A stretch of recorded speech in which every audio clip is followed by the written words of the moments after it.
আজ 9ই মার্চ 2025 শেষ হলো 2.5 বছর পুরনো জি বাংলার জনপ্রিয় ধারাবাহিক নিম ফুলের মধু। 2.5 বছর আগে জি বাংলা প্রোডাকশন যখন এই গল্পের প্রথম প্রোমো রিলিজ করে, তখন দর্শক জেনে গেছিল কতটা জমজমাট হতে যাচ্ছে এই ধারাবাহিকটি। আস্তে আস্তে পর্ণা, সৃজন, বাবুর মা, বর্ষা, পিকলু এই নামগুলি অত্যন্ত জনপ্রিয় হয়ে ওঠে। বলা বাহুল্য, টিআরপি তালিকাতেও বাজিমাত করে নিম ফুলের মধু।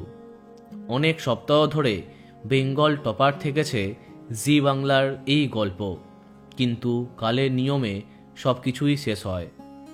টিআরপিতেও খানিক পিছিয়ে পড়ে এই ধারাবাহিকটি, যদিও অন্তিম সপ্তাহের আগে আবারও জয়লাভ করে নিম ফুলের মধু।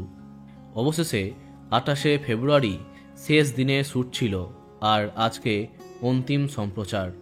শেষ দিনে দেখা যাচ্ছে রনিতাকে মারতে গিয়ে হাতে নাতে ধরা পড়ে ঈশা।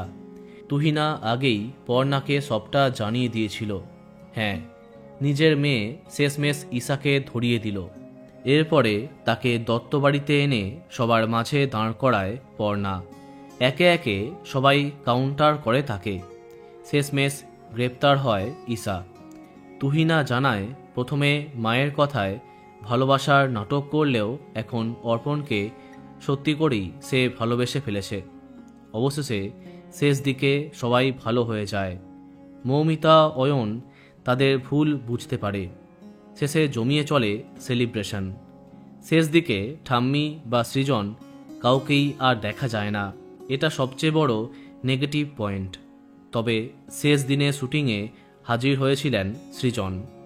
অবশেষে তেঁতো পেরিয়ে মিঠের হদিস পেয়েই গেল পর্ণা, আর শেষ হলো নিম ফুলের মধু।